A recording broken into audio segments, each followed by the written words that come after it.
total belanja negara adalah 3.621,3 triliun rupiah, di mana belanja pemerintah pusat mencapai 2.701,4 triliun dan transfer ke daerah 919,9 triliun rupiah.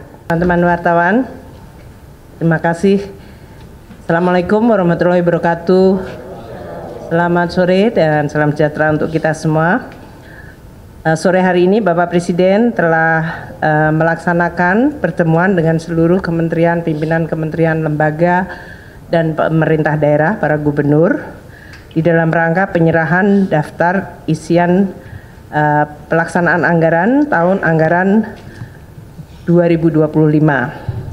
Seperti diketahui bahwa APBN tahun 2025 yang disusun tahun lalu, yaitu pada mulai bulan April dengan pembentukan atau pembahasan mengenai kerangka ekonomi makro dan pokok-pokok kebijakan fiskal, yang kemudian dibahas dengan DPR dan kemudian diajukan oleh Bapak Presiden Jokowi pada bulan Agustus tanggal 16 2024 untuk dibahas RUU APBN-nya dengan DPR dan diselesaikan pada akhir September. Dengan demikian, APBN 2025 memang disusun dalam suasana dan dalam situasi transisi pemerintahan dari pemerintah sebelumnya kepada pemerintah terpilih. Dan dalam pelaksanaan penyusunan tersebut telah dilakukan konsultasi dan komunikasi dengan Presiden terpilih, sehingga program-program dari Presiden terpilih telah terakomodasi di dalam APBN 2025. APBN 2025 disusun dalam suasana geopolitik dan geoekonomi yang mengalami perubahan dan dinamika yang sangat tinggi.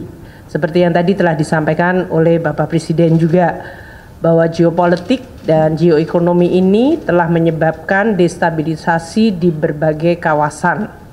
Sehingga bagi Indonesia, kita juga harus terus melakukan kewaspadaan. Meskipun kondisi Indonesia relatif dalam situasi yang baik, pertumbuhan ekonomi adalah sekitar 5% semenjak tahun 2022 hingga 2024. Dan kita juga melihat laju inflasi yang terakhir angka 1,55 juga merupakan laju inflasi yang terendah di dunia. Kita lihat dari sisi sumbangannya, terutama untuk volatile food juga mengalami penurunan yang sangat drastis. Ini menggambarkan upaya kita untuk menstabilkan dan menjaga tingkat harga pangan pada tingkat yang terjangkau oleh masyarakat telah mampu dilakukan. Kondisi yang baik ini tentu perlu dan akan menjadi salah satu landasan bagi pemerintah di bawah pimpinan Presiden Prabowo dan Wakil Presiden Gibran Rakabumi untuk terus meningkatkan dan mengakselerasi pembangunan. Neraca perdagangan kita juga dalam posisi positif 54 bulan terakhir mengalami surplus perdagangan, di mana nilai ekspor kita sampai dengan Oktober 2024 mencapai 24,4 miliar US dollar. Ini tumbuh 10,2% di tengah perlemahan perekonomian global. Hal ini menggambarkan bahwa potensi ekspor kita yang didukung oleh baik sektor manufaktur maupun sektor-sektor yang mengalami hilirisasi menjadi sangat besar. Kita juga melihat bahwa APBN 2025 disusun dengan rancangan untuk bisa menciptakan dan menjaga stabilitas, inklusivitas, namun terus mengakselerasi nilai tambah melalui hilirisasi. Asumsi makro di dalam 2025 adalah pertumbuhan 5,2%, inflasi 2,5%, tingkat bunga surat berharga negara 10 tahun adalah 7%, nilai tukar rupiah Rp16.000 per dolar, harga minyak mentah $82 per barel, lifting minyak dan lifting gas adalah 605.000 barel, dan untuk lifting gas 1.005.000 barel per hari. APBN 2025 dirancang dengan target pendapatan negara sebesar 3.005,1 triliun rupiah, di mana untuk perpajakan akan menyumbang 2.490,9 triliun rupiah. Itu untuk pendapatan perpajakan. Pendapatan negara bukan pajak akan mencapai 513,6 triliun rupiah dan hibah 0,6 triliun rupiah. Dari sisi belanja negara, belanja pemerintah pusat akan mencapai 2.000, total belanja negara adalah 3.621,3 triliun rupiah, di mana belanja pemerintah pusat mencapai 2.701,4 triliun dan transfer ke daerah 919,9 triliun rupiah. Defisit APBN 2025 dirancang pada tingkat 616,2 triliun rupiah atau 2,53% dari GDP. Belanja pemerintah pusat akan mendukung prioritas pembangunan seperti yang disampaikan oleh Presiden, yaitu melakukan swasembada pangan, swasembada energi, pelaksanaan program makan siang gratis, pendidikan dan kesehatan, serta pelaksanaan perlindungan sosial yang makin tepat sasaran. Untuk itu, dengan belanja 2.701,4 triliun, belanja pendidikan mencapai 724,3 triliun. Ini adalah belanja tertinggi fungsi pendidikan di APBN kita. Untuk kesehatan 218,5 triliun rupiah, perlindungan sosial mencapai 503,2 triliun rupiah, dan untuk ketahanan pangan mencapai 144,6 triliun rupiah.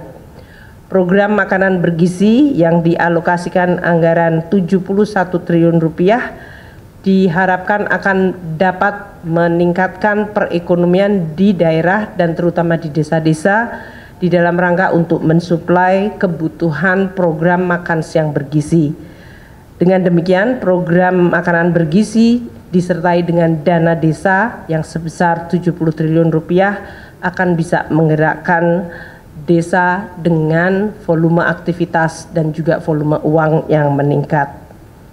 Selain itu, Presiden Prabowo menyampaikan beberapa prioritas kegiatan 2025 seperti pemeriksaan kesehatan gratis yang dialokasikan anggaran 3,2 triliun, renovasi sekolah sebesar 20 triliun, terbentuknya sekolah unggulan terintegrasi dengan anggaran 2 triliun, serta terbangunnya lumbung pangan nasional daerah dan desa dengan dana mencapai 15 triliun rupiah. Untuk APBN 2025, transfer ke daerah mencapai 919,9 triliun rupiah. Ini tetap diarahkan agar terjadi sinkronisasi dan sinergi antara belanja pusat dan daerah sehingga dapat meningkatkan kesejahteraan, pemerataan dan pelayanan publik. Di dalam Undang-Undang APBN 2025 juga telah dimasukkan berbagai undang-undang seperti undang-undang untuk hubungan keuangan pusat dan daerah, di mana daerah akan meningkat dari sisi local taxing power-nya dan juga bisa melakukan pembiayaan yang lebih inovatif.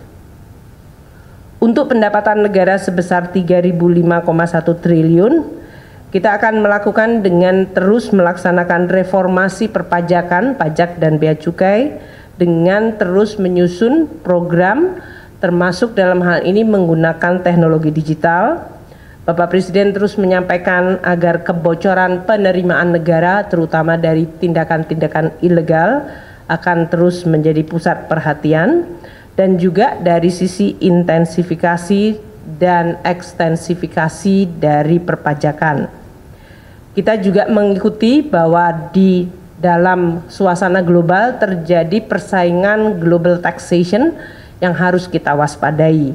Sehingga kita juga harus terus menjaga agar basis perpajakan Indonesia tidak mengalami erosi dari praktek-praktek perpajakan global yang memfasilitasi terjadinya tax evasion dan tax avoidance.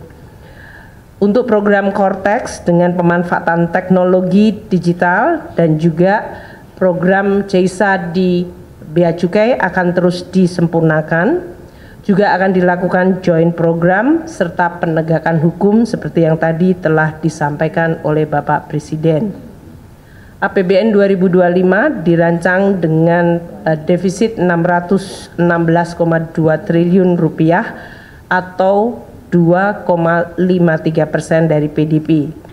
Dalam kondisi global yang terus dinamis, pembiayaan defisit akan dilakukan secara hati-hati dengan terus meningkatkan kredibilitas, sustainabilitas, dan kesehatan APBN sehingga biaya dari defisit dapat terus ditekan.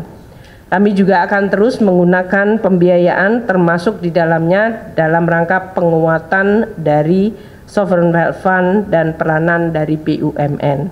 Mungkin itu yang kami sampaikan.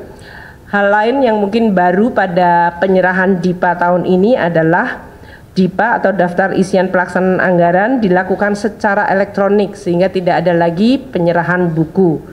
Pak Menko juga mendapatkan semuanya dalam bentuk elektronik yang bisa dipindai dari alat elektronik masing-masing yang kemudian masing-masing kementerian lembaga telah mendapatkan berbagai data yang sifatnya detail dari anggarannya. Mungkin Pak Menko mau menyampaikan dari sisi contohnya.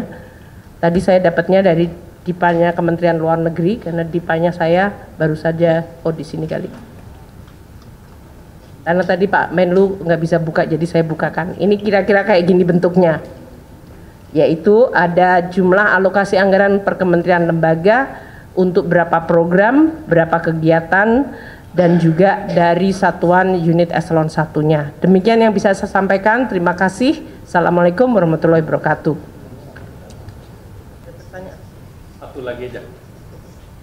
Tadi pada saat yang sama Bapak Presiden meluncurkan terkait dengan elektronik e-katalog versi 6 dan diharapkan e-katalog ini bisa dilaksanakan 1 Januari 2025 dan akan dilakukan business matching. Jadi pada saat DIPA dibagi diharapkan yang e-katalog sudah bisa jalan per 1 Januari. Demikian, terima kasih. Kami ditunggu Bapak Presiden. Wassalamualaikum warahmatullahi wabarakatuh.